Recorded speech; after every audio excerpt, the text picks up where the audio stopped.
आज प्रॉब्लम क्या है वांट का, ठीक है ना। सीधी सीधी सी बात है कि वांट मींस होता क्या है। तो वांट मींस क्या होता है, चाहना होता है। क्लियर है यहाँ पे।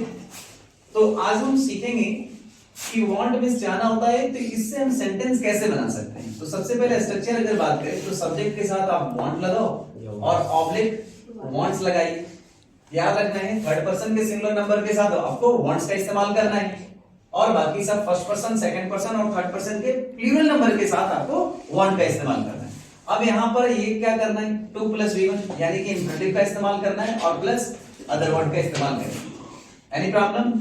एग्जांपल की बात करें, जैसे मान लिया मैं अंग्रेजी सीखना चाहता हूं।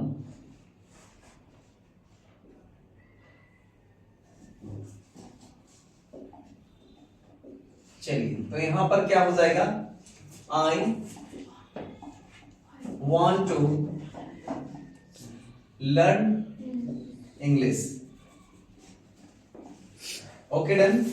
अगर उसी तरह से रहे कि मैं अपनी अंग्रेजी सुधारना चाहता हूं तो क्या होगा, I want to improve my English. अब यहां पर याद ये रखना होगा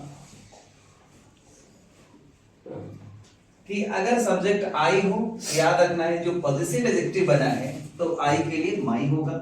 अगर यहां पर वी होता तो आवर इंग्लिश हो जाता, अगर दे होता तो देयर इंग्लिश होगा, अगर ही होता तो हिज इंग्लिश, सी रहेगा तो हर इंग्लिश हो जाएगा। तो ये आपको ख्याल रखना है। इसी तरह से बहुत सारे सेंटेंसेस आप फॉर्म कर सकते हैं। जैसे मैं जाना चाहता हूं, आई वॉन्ट टू गो। वह आना चाहता है, ही वॉन्ट्स टू कम। वे लोग कुछ सीखना चाहते हैं, they want to learn something.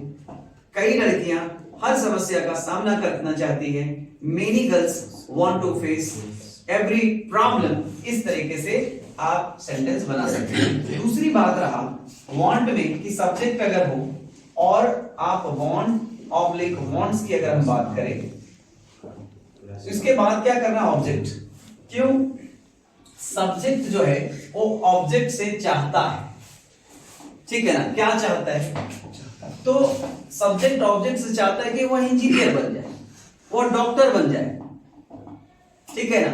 Subject object से चाहता है कि वह खूब पढ़े, अच्छा से पढ़े, अपनी अंग्रेजी को इंप्रूव करे। जैसे मैंने कहा कि मेरी मां चाहती है कि मैं खूब पैसे कमाऊं, तो इसका मतलब है सब्जेक्ट किससे चाहेगा, ऑब्जेक्ट से। तो क्या करेंगे, वांट ऑब्लिक वांट्स के बाद क्या करेंगे, ऑब्जेक्ट लगाएंगे और उसके बाद फिर क्या करेगा कि 2 + v1 आपको ऑब्जेक्ट के बाद देना है और जो भी अदर वर्ड आएगा वहां इस्तेमाल कर सकते हैं। एग्जांपल की बात करें, जैसे मैंने क्या कहा कि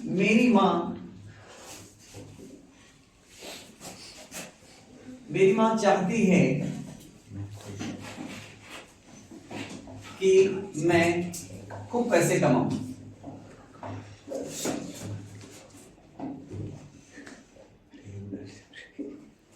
अब यहां पर बात कर रहे हैं क्या कि माई मदर वॉन्ट्स। अब ये देखा, सब्जेक्ट लिखा, वॉन्ट्स लिख दिया। अब चाहती है तो किससे चाहती है, तो मुझसे, तो वॉन्ट्स मी कहेंगे, याद रखना है। अब क्या चाहते हैं, खूब पैसे कमाओ, तो टू अर्न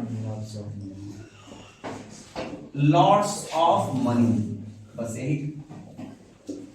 अब मान लिया मैं चाहता हूं कि राकेश इंजीनियर बन जाए, तो आई वॉन्ट, किसे चाहता हूं, तो राकेश से, तो I want Rakesh, I want Rakesh to become an engineer। बस इतना ही। अगर है कि मेरे पिता चाहते हैं कि मैं पटना जाऊं, तो my father wants me, किसे चाहते हैं, तो मुझसे, तो my father wants me to go to Patna. मैं चाहता हूं आप लोग अपनी अंग्रेजी सुधारो, I want, किससे, तो आपसे, तो I want you to improve your English। मैं चाहता हूं कि मोनू शतक लगाए, I want, किससे चाहता हूं, मोनू से, I want Monu to score a century। Is it clear? तो इस तरीके से आप want का 2 यूजेस आपने पढ़ा, याद रखेंगे। want का 2 यूज, एक में क्या है कि डायरेक्ट आपको क्या लगाना है, इंफिनिटिव का इस्तेमाल आपने किया, लेकिन दूसरा क्या है कि इसमें सब्जेक्ट, इसमें एक्शन, ये क्या कौन चाहता है? तो सब्जेक्ट चाहता है, और करेगा भी कौन? तो सब्जेक्ट करेगा। इसमें कहानी क्या है कि इसमें सब्जेक्ट नहीं करेगा, इसमें वो दूसरा से चाहेगा और जो ऑब्जेक्ट से चाहता है वो करेगा, ठीक है ना, उसको बनेगा। आगे बात समझ में क्लियर है यहाँ पे ना? Thank you.